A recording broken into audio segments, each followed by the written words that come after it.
बड़ी खबर इस वक्त की आप जान लीजिए, पूरे देश में सीए यानी कि नागरिकता संशोधन कानून लागू हो गया है। सोमवार को केंद्र सरकार ने इसके लिए नोटिफिकेशन जारी कर दिया। देश में यह कानून शरणार्थियों को नागरिकता देने के लिए लाया गया है। इसमें हिंदू, सिख, बौद्ध, पारसियों को नागरिकता देने में आसानी अब होगी। इसके साथ ही नोटिफिकेशन में यह भी कहा गया है कि इस कानून की वजह से किसी भी भारतीय की नागरिकता नहीं जाएगी। यह बड़ी खबर इस वक्त की, सीए पूरे देश में लागू हो गया है। इसमें हिंदू, पारसी, सिख, बौद्ध, इन तमाम शरणार्थियों को नागरिकता देने का कानून यह है, लेकिन किसी भी भारतीय की नागरिकता इस कानून से जाएगी ऐसा नहीं है। केंद्र सरकार की तरफ से यह बात भी बता दी गई है।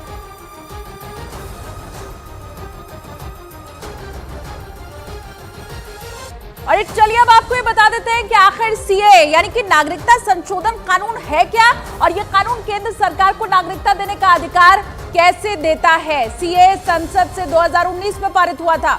इसके तहत 3 पड़ोसी देशों से आए हुए अल्पसंख्यकों को नागरिकता मिलेगी। अब 3 देशों के गैर मुस्लिम शरणार्थियों को नागरिकता देने का प्रावधान इस कानून के अंतर्गत है। नागरिकता देने के लिए केंद्र सरकार ने वेब पोर्टल बना दिया है। अल्पसंख्यक शरणार्थियों को नागरिकता के लिए ऑनलाइन आवेदन इस वेब पोर्टल पर करना होगा। फिर सरकार की जांच पूरी होने के बाद ही नागरिकता लोगों को मिल पाएगी। और इसी के साथ अब ये 6 तस्वीर आपको हम दिखा रहे हैं कि किस तरह से देश में सीए लागू होने के बाद जश्न की तस्वीर आई सामने।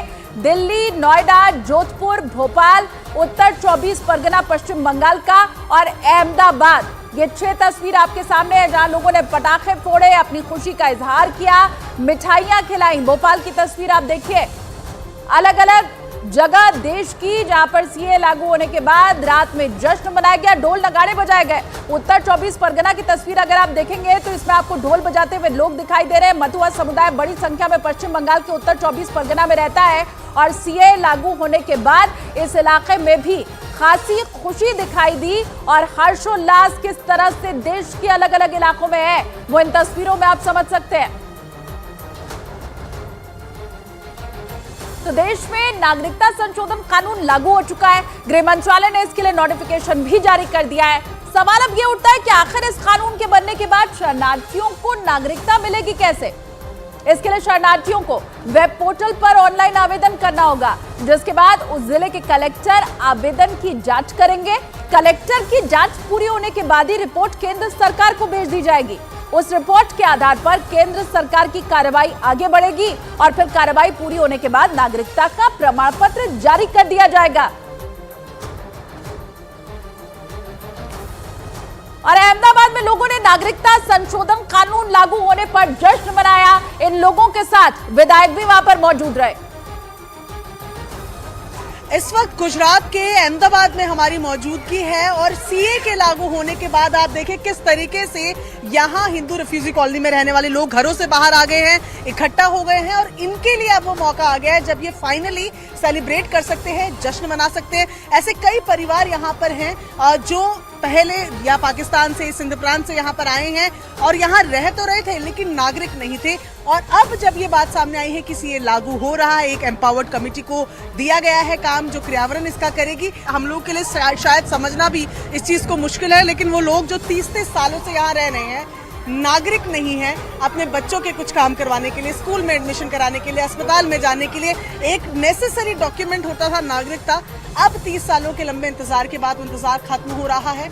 सीए को इम्प्लीमेंट कर दिया गया है और ऐसे में इनकी खुशी का यहाँ ठिकाना नहीं।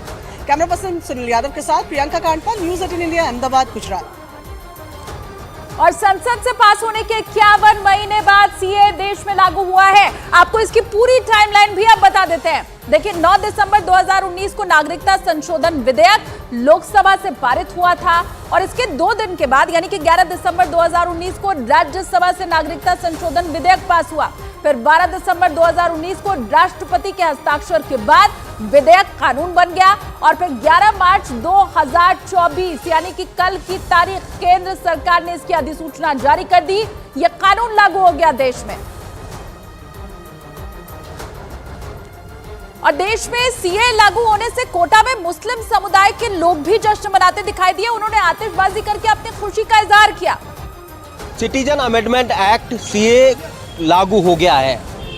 गृह मंत्रालय की तरफ से सीए को लेकर के नोटिफिकेशन जारी हो गया है और इसके साथ ही कोटा में सीए के लागू होने के बाद खुशी की तस्वीर देखने को मिल रही है। फिलहाल तमाम जो मुस्लिम युवा हैं वो यहाँ पर है, मुस्लिम समाज से जुड़े हुए जो लोग हैं वो यहाँ हैं और सीए के लागू होने के साथ ही यहाँ पर आतिशबाजी करने के साथ ही अपनी खुशी का इजहार करते हुए यहाँ पर नज़र आ रहे हैं। जो सीए है उसको लेकर के गृह मंत्रालय ने नोटिफिकेशन जारी कर दिया और क्या कहेंगे?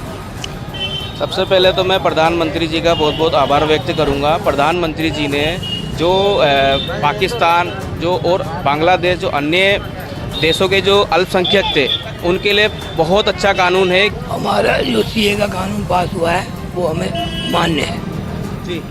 हेलो, जो भी हमारे प्रधानमंत्री जी ने ऑर्डर किए हैं वो हमारे को मान्य है और अपने देश को परमपति जातिवाद न बनाए।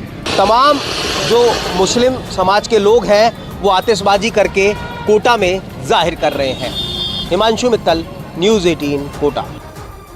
और अब आपको बताते हैं कि नागरिकता संशोधन कानून के तहत किन किन लोगों को नागरिकता आखिर मिल पाएगी। देखिए, 3 देश पाकिस्तान, अफगानिस्तान, बांग्लादेश पड़ोसी मुल्क हैं। हमारे यहीं से आए शरणार्थियों को नागरिकता मिल पाएगी। इन देशों से आए हिंदू, सिख, बौद्ध, जैन, पारसी, ईसाई, ये 6 समुदाय के लोगों को नागरिकता मिलने वाली है। कानून के लिए जो लोग इन देशों से आकर के 31 दिसंबर 2014 के पहले भारत में बस गए हैं वही नागरिकता के योग्य होंगे। नागरिकता संशोधन कानून के मुताबिक ऐसे लोग जो कि भारत में रह रहे हैं वो नागरिकता के लिए आवेदन करने के लिए योग्य होंगे और नागरिकता संशोधन कानून लागू होने के बाद 31,313 लोगों को नागरिकता मिल जाएगी। बड़ी खबर इस वक्त की आपको बता रहे हैं, 31,313 लोग ऐसे हैं जो कि नागरिकता के लिए योग्य होंगे। ऑनलाइन पोर्टल इसके लिए जारी कर दिया गया है। ऑनलाइन ही आवेदन करना होगा, फिर एक वेरिफिकेशन होगा और उसके बाद इन लोगों को नागरिकता मिल जाएगी। और फिर नतीजा वही हुआ जो कांग्रेस ने सोचा था। राजनीतिक जानकारों का मानना है कि तब कांग्रेस का एक ही मकसद था, अटल बिहारी वाजपेयी को ग्वालियर से जीतने से रोकना। और कांग्रेस ये अच्छी तरह से जानती थी कि अटल बिहारी वाजपेयी सिंधिया परिवार के खिलाफ नहीं बोलेंगे। और इसी बात का फायदा उठाने के लिए राजीव गांधी ने अपने सबसे मजबूत खिलाड़ियों में एक माधवराव सिंधिया के जरिए अटल बिहारी वाजपेयी की बिसात बिगाड़ दी।